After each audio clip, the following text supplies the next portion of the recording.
Welcome.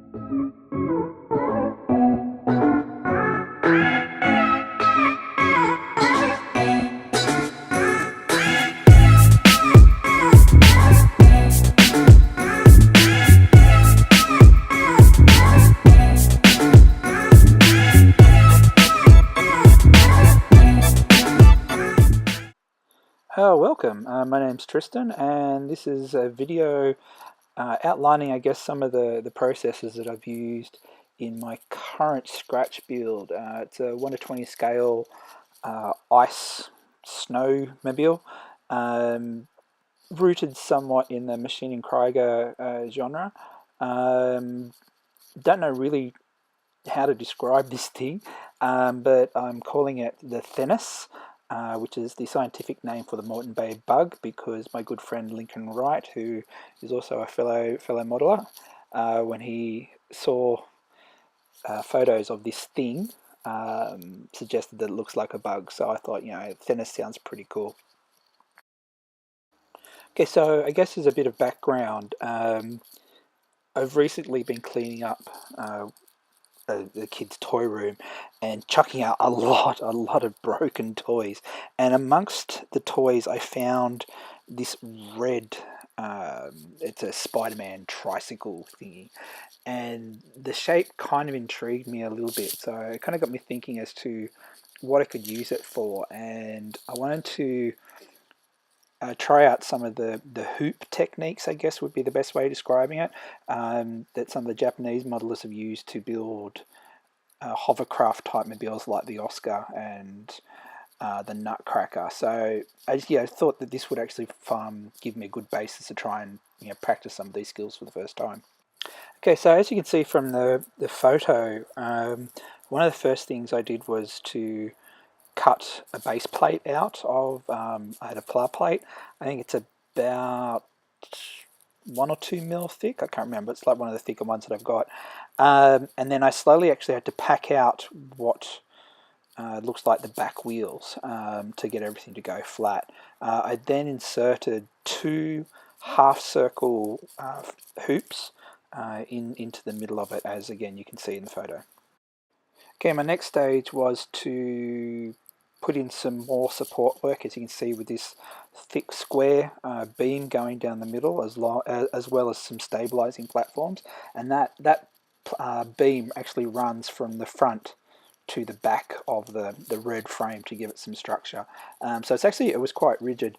I guess the first part of this experiment was actually trying to work out how to bend PLA plate, so that it ended up being spherical, and I tried a couple of different techniques, and the best one for me that actually seemed to work was to get a spray can, and actually just roll it around the shape of the can, and that seemed to help me with the bend.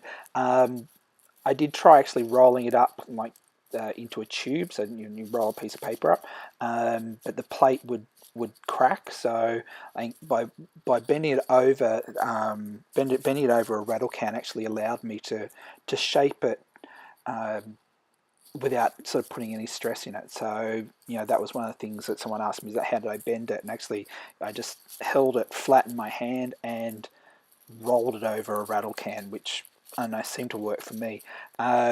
I was tempted to use a heat gun to try and heat it a little bit, but after my first attempt at actually splitting, my first attempt, which ended up with me splitting the plate in half, I thought applying heat probably wasn't going to be the smartest thing to do.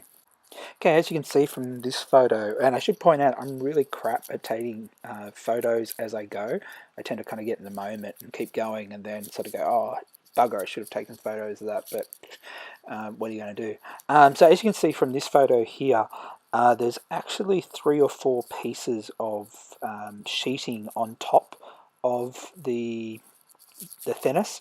The only reason for this was that this was the size sheeting that I had. If I was to do this again, I'd actually go out and buy some plate, which was at least 30 centimeters long by about 20 to 30 wide, just so I could do it all in one piece. But in doing that, actually gave me some nice sort of shapes to work with.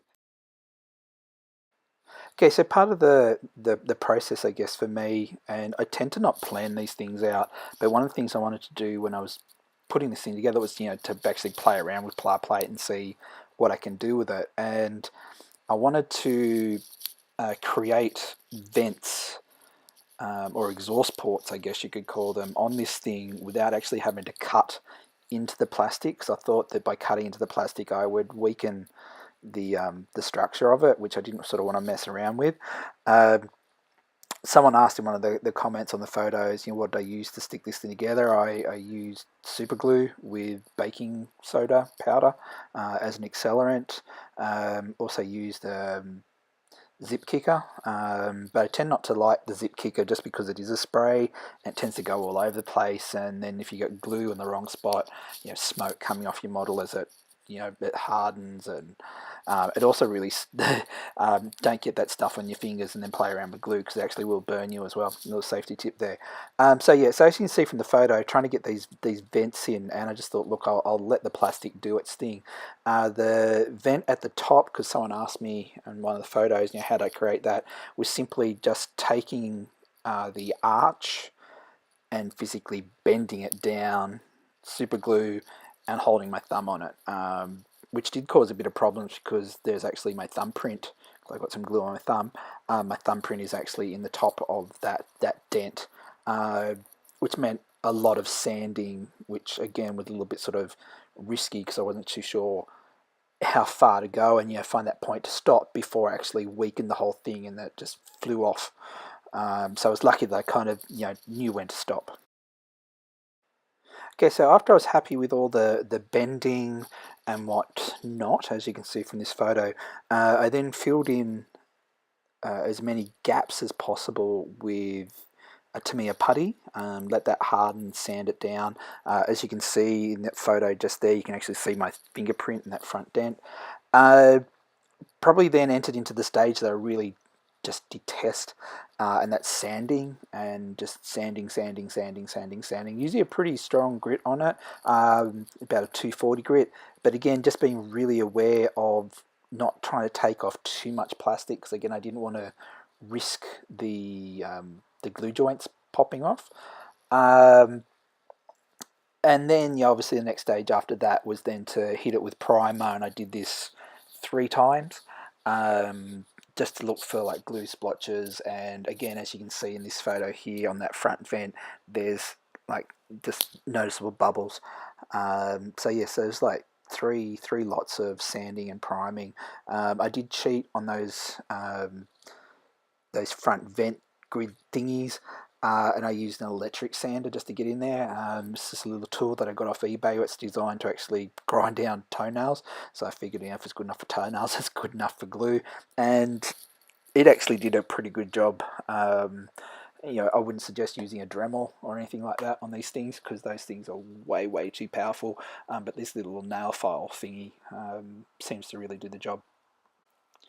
Okay, so after I was happy, I guess, with the body shape, and that there are no gaps or anything, as you can see from this photo, a lot of the gaps have disappeared. I guess it was the time to now to deck it out a little bit, so to give it a bit of something to look at on the shell.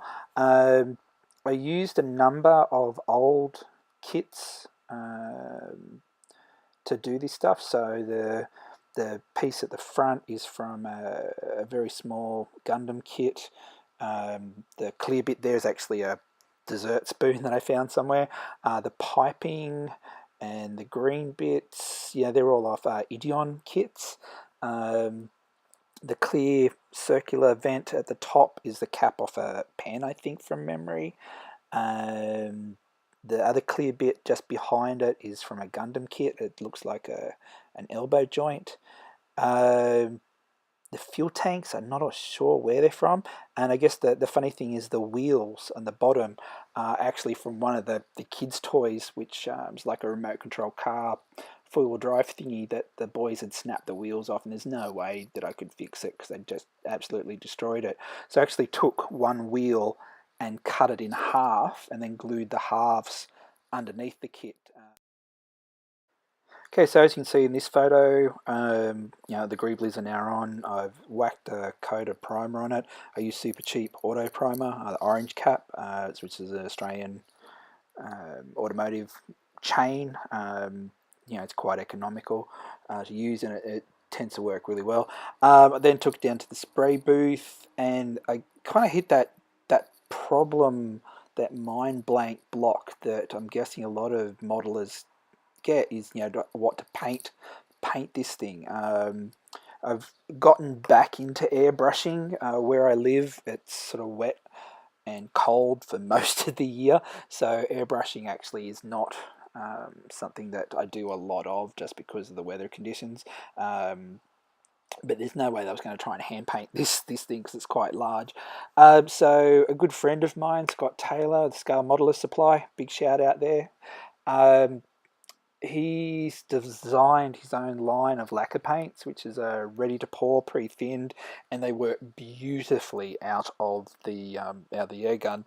So I thought I'd muck around with some of his paints. For some reason, I had 2 bottles of Flesh Pink, and I don't know why I ordered 2 bottles of Flesh Pink. I don't really paint figures, so yeah, I don't know why I had that, but I thought that the pink would make a good basis. I really want to try and get like a duck egg green, which is quite common in the Machine Krieger kits. So I used black and green to basically eyeball the color.